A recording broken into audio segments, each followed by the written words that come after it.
একটু কল্পনা করুন তো, এমন একজন সত্তার কথা যার এক হাতে ধরা আছে গোটা বিশ্বব্রহ্মাণ্ডকে মুহূর্তে ছাই করে দেওয়ার মতো প্রলয়ঙ্কারী একটা আগুন। হুম। শুরুতেই বেশ ভয়ঙ্কর একটা ছবি আঁকলেন। হ্যাঁ, আর ঠিক তার উল্টো দিকের হাতেই রয়েছে সম্পূর্ণ নতুন একটা মহাবিশ্ব সৃষ্টির প্রথম স্পন্দন। শুধু তাই নয়, আচ্ছা। এই ধ্বংস আর সৃষ্টির ঠিক মাঝখানে দাঁড়িয়ে তিনি অত্যন্ত শান্ত মুখে নাচছেন, আর আর তার পায়ের নিচে চাপা পড়ে আছে অদ্ভুত দর্শন একটা রাক্ষস। হ্যাঁ, দৃশ্যটা শোনার পর কারো মনেই হতেই পারে যে এটা হয়তো কোনো হাই ফ্যান্টাসি মুভির ক্লাইম্যাক্স সিন। একদম তাই। কিন্তু মজার ব্যাপার হলো, এই দৃশ্যটা আমরা প্রায় প্রতিদিনই কোথাও না কোথাও দেখি। মানে কোনো মিউজিয়ামের কোনায়, ডান্স স্টুডিওর শোকেসে, বা ধরুন কারো বসার ঘরের তাকে রাখা একটা ব্রঞ্জের মূর্তিতে। রাইট, নটরাজ মূর্তির কথা বলছেন। হ্যাঁ, নটরাজ। আমরা হয়তো মূর্তিটার পাশ দিয়ে হেঁটে যাই আর ভাবি যে বাহ, কি চমৎকার একটা অ্যান্টিক পিস। কিন্তু এই মূর্তিটা যে আসলে মানুষের চরম সংকট পার হওয়ার একটা একটা নিখুঁত ভিজুয়াল গাইডলাইন হতে পারে, সেটা আমরা কজনই বা জানি। ওই যে বললেন না, আমরা খুব সহজেই যে কোনো প্রাচীন শিল্পকর্মকে শুধু নান্দনিক দৃষ্টিকোণ থেকে দেখতে অভ্যস্ত, ঘর সাজানোর জিনিস হিসেবেই দেখি বেশি। ঠিক। কিন্তু আমরা ভুলে যাই যে হাজার হাজার বছর আগে যখন এই ভাস্কর্যগুলো তৈরি হয়েছিল, তখন এর পেছনে একটা আস্ত বিজ্ঞান, মনস্তত্ত্ব আর গভীর জীবন দর্শন কাজ করত। নটরাজ শব্দ যার দিকে তাকালেই তো বোঝা যায়। মানে নট আর রাজ, তাই তো? একদম। নট মানে নর্তক আর রাজ মানে রাজা, অর্থাৎ নৃত্যের সম্রাট। কিন্তু এই যে নৃত্য, এটা কিন্তু কোনো সাধারণ বিনোদন নয়। এটি হলো মহাজাগতিক শক্তির একটা চূড়ান্ত প্রকাশ। আর আজকে আমাদের এই গভীর বিশ্লেষণের মই মিশনও কিন্তু সেটাই। আমাদের কাছে থাকা বেশ কিছু সোর্স, যেমন ধরুন ইউটিউব ভিডিওর বিশ্লেষণ, ঐতিহাসিক ডেটা আর প্রাচীন পৌরাণিক আখ্যান ঘেঁটে আমরা নটরাজের এই রহস্যটা ডিকোড করার চেষ্টা করব। খুব ইন্টারেস্টিং একটা টপিক। আমরা বোঝার চেষ্টা করব যে শিবের হাতের ওই ডমরু, আগুন, চারদিকের বলয় আর পায়ের নিচের ওই অদ্ভুত রাক্ষসটি আসলে আমাদের দৈনন্দিন জীবনের সাথে, মানে আমাদের স্ট্রেস বা ইগোর সাথে কিভাবে সরাসরি যুক্ত। রাইট। তো মূর্তির একদম স্পেসিফিক ডিটেলস দিয়েই শুরু করা যাক। নটরাজের ওপরের দুই হাত? হ্যাঁ, দুটো হাত সম্পূর্ণ বিপরীত দিকে। ঠিক। ডান দিকের ওপরের হাতে একটা ডমরু, আর বাঁ দিকের ওপরের হাতে জ্বলন্ত অগ্নি। একসাথে সৃষ্টি আর ধ্বংস, এই দুটো বিপরীত শক্তিকে পাশাপাশি রাখার মানেটা কি আসলে? এই দুটো হাতের অবস্থানকে যদি আমরা বিজ্ঞানের ভাষায় বলি, তাহলে এটা হলো কাইনেটিক আর এন্ট্রপিক এনার্জির একটা ব্যালেন্স। ডান হাতের ডমরুটি একটু খেয়াল করুন। হ্যাঁ, বাজানোর ছোট ডুগডুগির মতো। ঠিক। তো ডমরু বাজানোর সময় একটা স্পন্দন বা ভাইব্রেশন তৈরি হয়, তাই না? প্রাচীন দর্শনে মনে করা হয় এই মহাবিশ্ব সৃষ্টির একেবারে আদিতে একটা শব্দ বা স্পন্দন ছিল। যেটাকে আমরা ওম বলি। একদম, ওম। ডমরু হল সেই সৃষ্টির প্রথম শব্দের প্রতীক। শূন্য থেকে যখন কোনো কিছুর জন্ম হয়, তার জন্য যে রিদম বা ছন্দটা দরকার, সেটা এই ডমরু থেকেই আসছে। আচ্ছা, তার মানে ডান হাতটা হচ্ছে অনেকটা স্টার্ট বাটনের মতো। হ্যাঁ, স্টার্ট বাটন বলতে পারেন। কিন্তু বাঁ হাতের আগুনটা তো সম্পূর্ণ বিপরীত কথা বলছে। মানে আগুন মানে তো সবকিছু পুড়িয়ে ছাই করে দেওয়া, ধ্বংস, প্রলয়। আমি যদি একটা ক্যানভাসে সুন্দর করে ছবি আঁকি, আবার একই সাথে সেটাতে আগুন ধরিয়ে দিই, তাহলে ব্যাপারটা তো রীতিমতো ভীতিকর দাঁড়ায়। হ্যাঁ, প্রথম শুনলে ভীতিকর মনে হওয়াটাই স্বাভাবিক। মানে যদি আমরা ধ্বংস জিনিসটাকে শুধু নেতিবাচক হিসেবে দেখি আর কি। বাঁ হাতের এই জ্বলন্ত অগ্নি বা অগ্নিশিখা হল মহাজাগতিক ধ্বংসের প্রতীক। কিন্তু ধ্বংস মানেই তো শেষ, তাই না? না, এই ধ্বংস মানে সবকিছুর শেষ নয়। এটি হলো মূলত রূপান্তর। মানুষের মনের যত রকম বিভ্রম, মায়া বা ইলুশন আছে, এই আগুন সেটাকে পুড়িয়ে পরিষ্কার করে দেয়।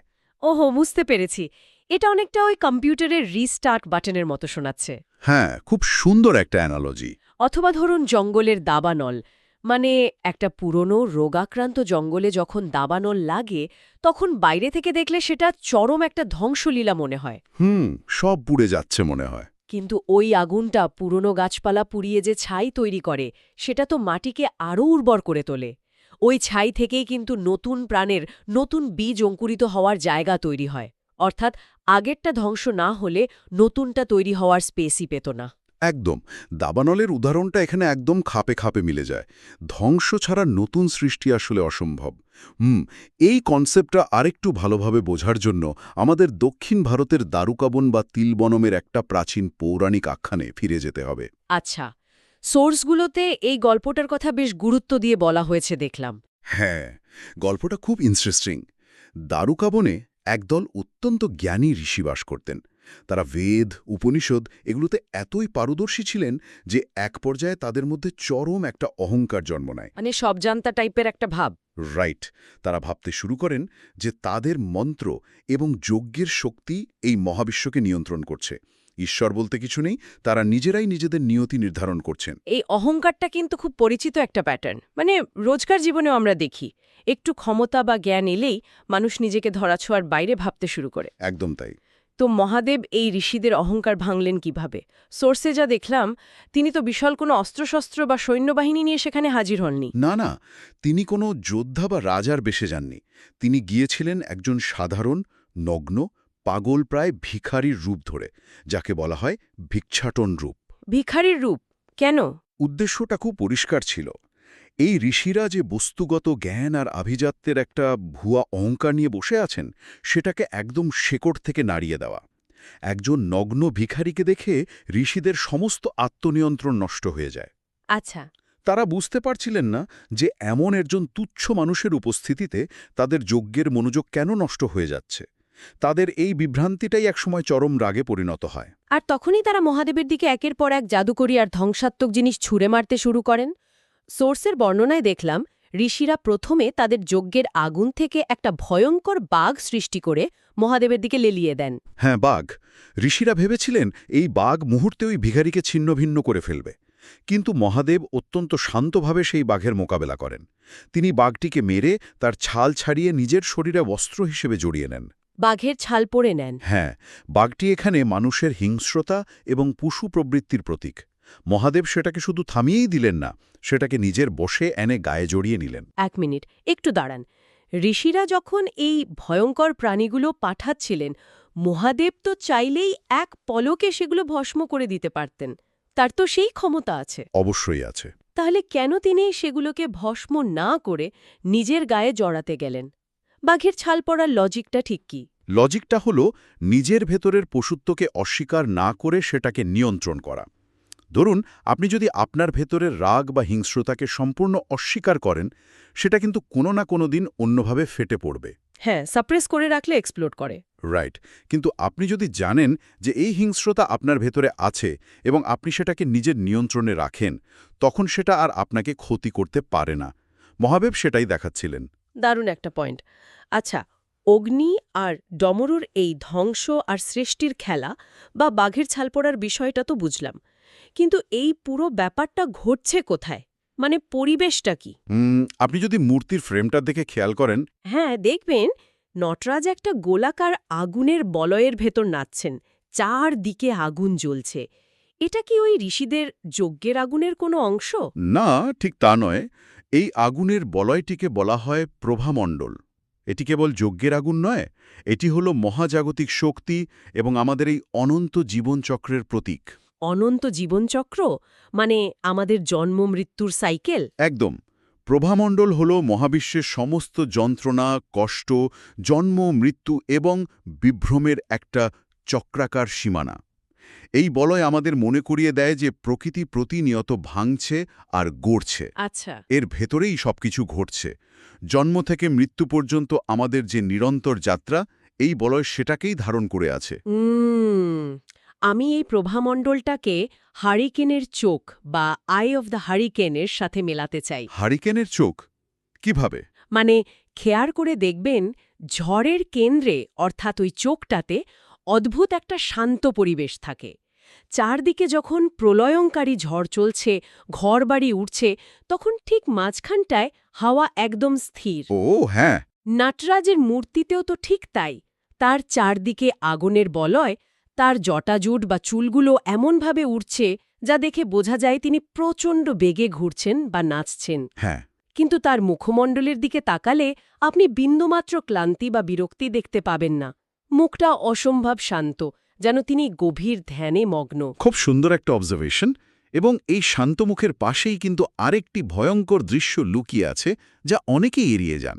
কোনটা? শিবের কোমর, গলা বা জটায় প্যাঁচানো থাকে বিষাক্ত সব সাপ। ঋষিরা বাঘের পরেই সাপগুলো পাঠিয়েছিল মহাদেবকে ধ্বংস করার জন্য। ও হ্যাঁ, সাপ। এখানেই আমার সবচেয়ে বড় খটকা লাগছে। কেন? সাধারণত সাপকে তো আমরা ভয় পাই। মানুষের আদিতম ভয়ের মধ্যে একটা হলো সাপের ভয়।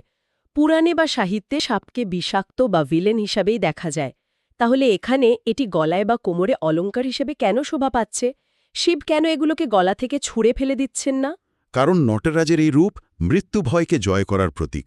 সাপ সাধারণত মানুষের মৃত্যু ভয় এবং কুপ্রবৃত্তির প্রতিনিধিত্ব করে। আচ্ছা। ঋষিদের যুবটিকে যখন ধেয়ে আসা বিষাক্ত সাপগুলো শিবকে আক্রমণ করতে এসেছিল, তখন তিনি সেগুলো ধ্বংস না করে নিজের শরীরে ধারণ করেন। এর মাধ্যমে তিনি বোঝান যে বাইরের জগতের বিষাক্ত পরিস্থিতি বা মানুষের নীতিবাচকতাকে ভয় পেয়ে পালিয়ে যাওয়ার কিছু নেই। মানে ফেস করতে হবে। রাইট।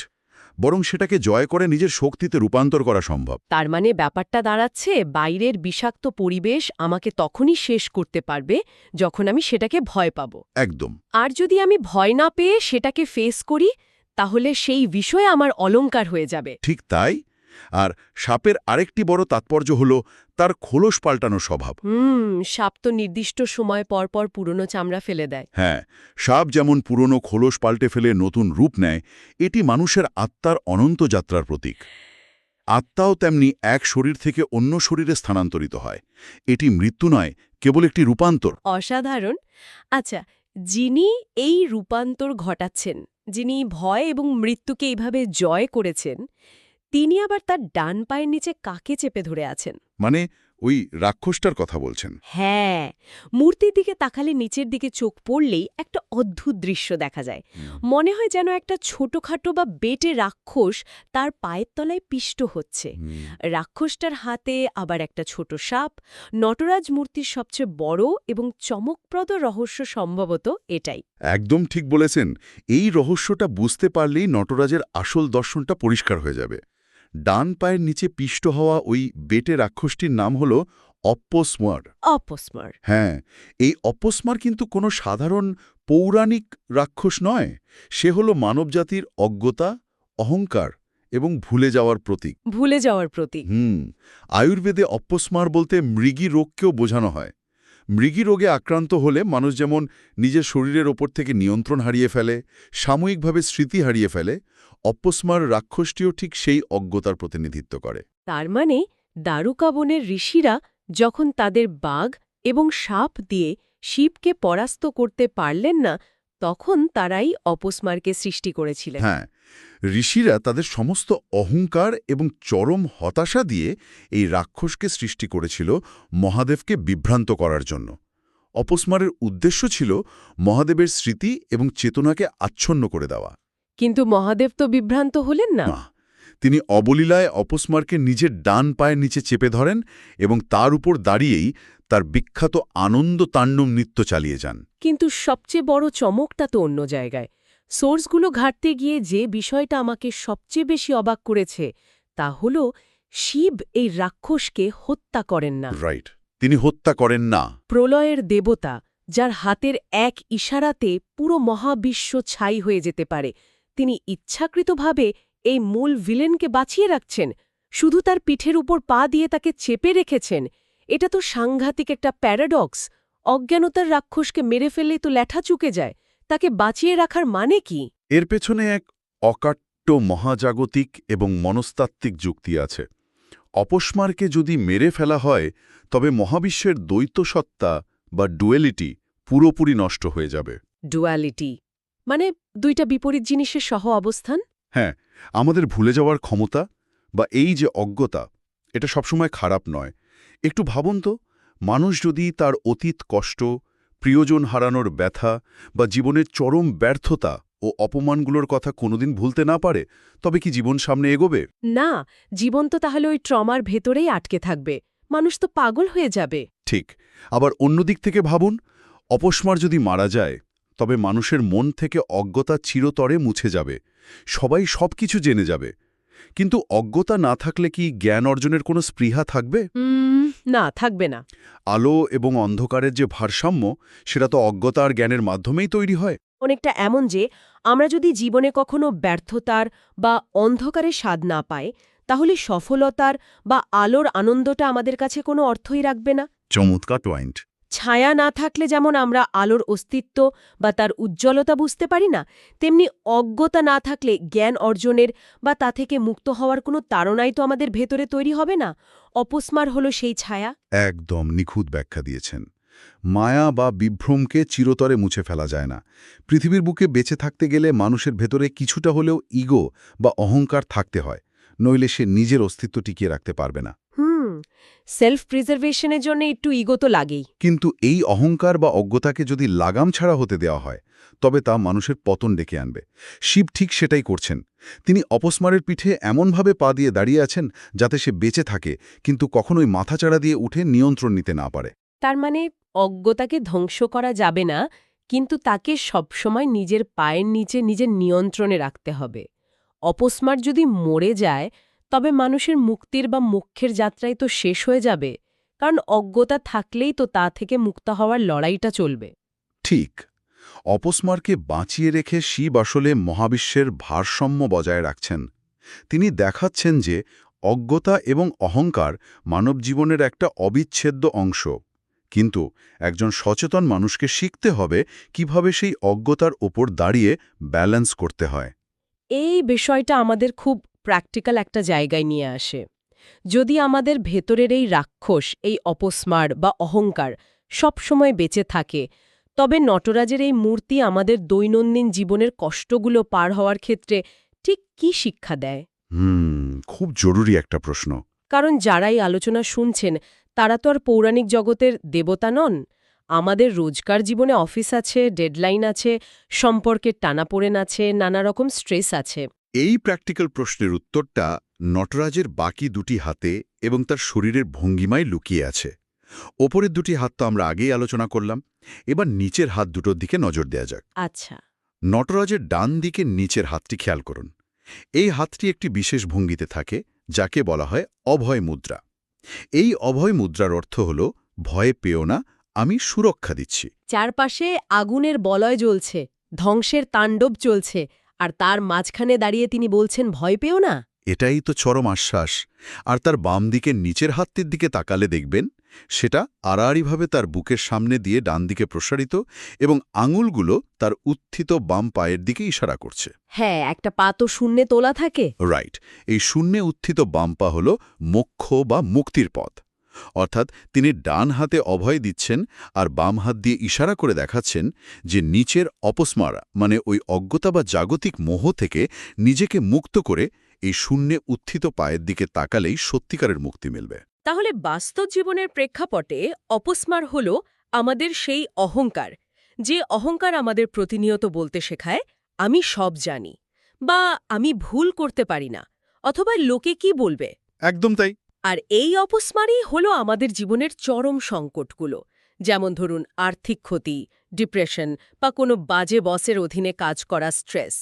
আমি নটরাজের এই সম্পূর্ণ রূপটিকে আধুনিক জীবনের স্ট্রেস ম্যানেজমেন্টের একটা মাস্টার ক্লাস ভিজুয়াল গাইড বলতে পারি। স্ট্রেস ম্যানেজমেন্টের ভিজুয়াল গাইড শব্দবন্ধটা সত্যি খুব মানানসই। এই মহাজাগতিক নৃত্য আমাদের খুব রূঢ় একটা সত্য মনে করিয়ে দেয়। জীবনের সংকটগুলোকে আমরা চাইলেই ম্যাজিকের মতো পুরোপুরি মুছে ফেলতে পারবো না।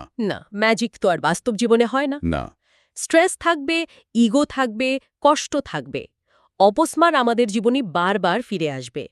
কিন্তু আমাদের শিখতে হবে নিজেদের বুদ্ধি, পরিশ্রম এবং অধ্যাবসায় দিয়ে সেই সংকটগুলোর ওপর দাঁড়িয়ে ব্যালেন্স করা। ঠিক যেভাবে মহাদেব অপস্মারের ওপর দাঁড়িয়ে একটু বিচলিত না হয়ে নিজের ছন্দে নাচছেন, আমরা চাইলেই চারপাশের পরিস্থিতি বা প্রভামণ্ডলের ওই আগুনকে নিভিয়ে দিতে পারব না। আমাদের চারপাশের পরিবেশ হয়তো বিশৃঙ্খল হবে, কিন্তু সেই পরিস্থিতির ভেতরে আমরা কিভাবে রেসপন্ড করব সেটা সম্পূর্ণ আমাদের নিজেদের হাতে। শতভাগ একমত। আগুনের বলয়ের ভেতরে থেকেও শিবের মুখের শান্ত ভাব আমাদের এটাই মনে করিয়ে দেয় যে বাইরের ঝড় যতই ভয়ঙ্কর হোক না কেন, ভেতরের শান্তিটা ধরে রাখা সম্ভব। বর্তমানের এই দ্রুতগামী সমাজে, যেখানে সবাই ছুটছে, সামান্য বাধাতেই মানুষ হতাশ হয়ে পড়ছে, সেখানে এই দর্শন ভীষণ প্রাসঙ্গিক। আমরা সবসময় ভাবি যে স্ট্রেস ফ্রি জীবন মানে এমন একটা জীবন যেখানে কোনো সমস্যাই থাকবে না। হ্যাঁ, আমরা ওই পারফেক্ট লাইফ খুঁজি। কিন্তু নটেরাজের দর্শন বলছে সমস্যামুক্ত জীবন বলে কিছু হয় না। সমস্যাগুলোকে বশে এনে তার ওপর দাঁড়িয়ে নাচতে শেখাটাই হলো আসল জীবন। এই পুরো আলোচনাটা সত্যি ব্রেনকে একটা নতুন দৃষ্টিকোণ দেয়। আজকের এই গভীর বিশ্লেষণ থেকে এটা স্পষ্ট যে নটরাজ কেবল মন্দিরের বা মিউজিয়ামের কোনো সাধারণ ব্রোঞ্জ মূর্তি নয়। একদমই নয়। এটি সৃষ্টি, ধ্বংস, অজ্ঞতা এবং মোক্ষের এক সম্পূর্ণ বিজ্ঞান ও মনস্তত্ত্ব। হাতের ডমরুর সৃষ্টির শব্দ থেকে শুরু করে ধ্বংসের আগুন, প্রভামণ্ডলের অনন্ত চক্র, ভয়কে জয় করা সাপের অলঙ্কার আর পায়ের নিচের অজ্ঞতার রাক্ষস অপস্মার, সব মিলিয়ে এটি আমাদের মানুষের জীবনেরই একটা নিখুঁত মানচিত্র। আর এই মানচিত্রটা আমাদের একটা নিরন্তর পরিবর্তনের গল্প বলে। এটি আমাদের শেখায় যে পরিবর্তন জীবনের অবশ্যম্ভাবী অংশ।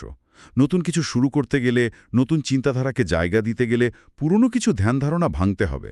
মানে ওই রিস্টার্ট বাটনের মতো আর কি। হ্যাঁ, আর নিজের ভেতরের অন্ধকার বা ইগোকে সম্পূর্ণ শেষ করার অসম্ভব চেষ্টা না করে তাকে সচেতনতার পায়ের নিচে চেপে রেখে মুক্তির পথ খুঁজতে হবে। এর এই গভীর আলোচনা শেষ করার আগে যারা এতক্ষণ ধরে আমাদের সাথে এই যাত্রায় ছিলেন তাদের জন্য একটি ভাবনার বিষয় ছেড়ে দিতে চাই। বলুন। আমরা একটু আগে দ্বারকা বনের ঋষিদের কথা শুনলাম, যারা নিজেদের পাণ্ডিত্য এবং অহংকারের বশে অপস্মার নামক রাক্ষসকে জন্ম দিয়েছিল। আধুনিক যুগে যখন আমরা আমাদের চারপাশে এমন ক্ষমতাবান মানুষদের দেখি যারা কোনোভাবেই নিজেদের ভুল স্বীকার করতে চায় না, যারা অন্যের কোনো পরামর্শ শোনার প্রয়োজন বোধ করে না কারণ তারা মনে করে তারা নিজেরাই সব জানে, তখন বুঝতে হবে সেই অপস্মার রাক্ষসটি আসলে মরেনি। সত্যি। সে আমাদের সমাজেই, আমাদের চারপাশেই ঘুরে বেড়াচ্ছে। সেটা কর্পোরেট বোর্ডরুমে হতে পারে, সমাজের উঁচু স্তরে হতে পারে, বা এমনও হতে পারে যে সেটা আমাদের নিজেদের ভেতরেই ঘাপটি মেরে বসে আছে। একদম তাই। সবচেয়ে বড় ভয়টা তো সেখানেই। তাই পরের বার যখন কোথাও নটরাজের মূর্তি দেখবেন, তখন শুধু তার অপরূপ 4 হাতের নৃত্যের দিকে তাকিয়ে থাকবেন না, একটু নিচের দিকেও তাকাবেন, পায়ের নিচে চাপা পড়ে থাকা ওই ছোট্ট রাক্ষসটির দিকে খেয়াল করবেন। রাইট।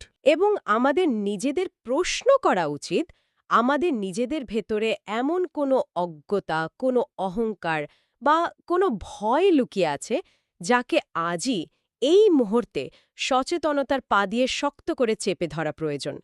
আজকের মতো আমাদের এই গভীর বিশ্লেষণ এখানেই শেষ করছি।